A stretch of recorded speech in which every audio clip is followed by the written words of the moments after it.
A theatrically released movie that's ultimately one part of a miniseries that came out last year. All right.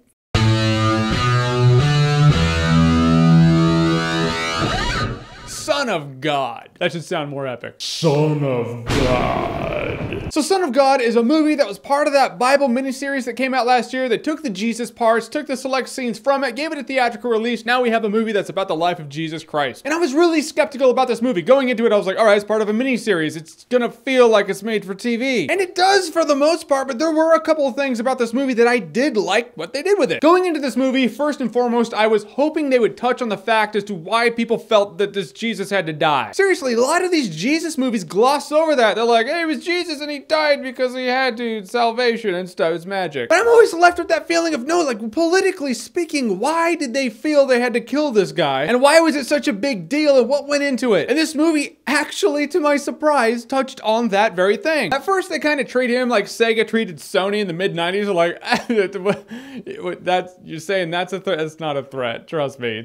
It's not a threat. Call me when you have something important to tell me. And in that same situation, the small annoyance grows into a problem where they feel like, you know, they need to deal with this. I like that. Also, the portrayal of Jesus. All right, first of all, I do have to touch on this. Why can't Hollywood actually give us a Jesus in a Jesus movie that's Jewish? And the whole thing is Jesus was Jewish, right? So why not make him Jewish? I want to see a Jesus in a movie that looks like that. That would be really cool. It would break ground. People would be like, whoa, you mean he doesn't have long hair and he's not kind of whitish with a Spanish name? The dude's portrayal of Jesus in this movie was pretty good though. I don't know about you, but before a certain time, I think before the Jeremy Sisto Jesus came out, which they made him really like, hey, what's up guys? How's it going? Yeah, let's hang out. All the Jesuses were these really monotone guys who just like, I am the Son of God. And I'm just sitting there going, you're monotone and boring. I would think that this Jesus, if he gets thousands of followers, would be a charismatic guy. He wouldn't be so monotone. He wouldn't be so boring. I like the fact that this Jesus seemed wise because, you know, he had all the right answers to all these questions. People are trying to trip him up. He was like, nope, that. He seemed humble, yet he seemed pretty personable. He'd laugh and joke with people. It was fine. They made him human and relatable. I like it when Jesus is human and relatable. However, the movie is made for TV. This movie is one of two things. It's either a really impressive made for TV movie or it's a not as impressive theatrically released movie. You can tell the scope of this movie isn't as big as they want it to feel. And when you do see a landscape shot of an entire city, it looks like standard def. I'm not lying to you. I was watching it like, ugh.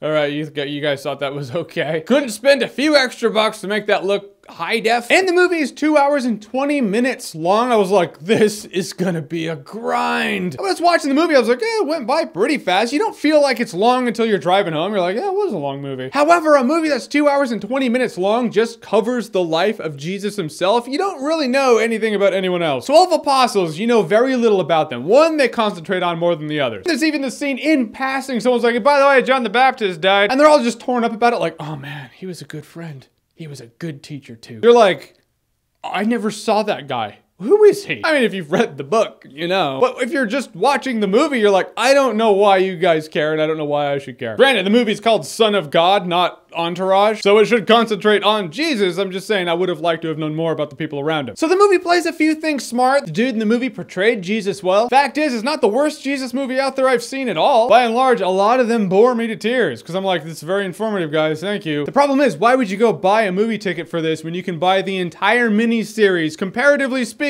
for cheaper? I mean, it's more expensive than a movie ticket, but you get a lot more with it. However, Son of God engaged me where I wanted to be engaged, and it played the angle I was actually hoping it would play that I didn't think it would play. It still feels like a made-for-TV movie for sure, especially in some scenes. However, I'll still say Son of God is a good time, no sacrament required, because it's alcoholic. You get it. So what is your favorite Jesus story? We're talking movie, made-for-TV movie, whatever. Whatever it would be, comment below, let me know. And as always, if you like what you've seen here and you want to see more, click right here to see more.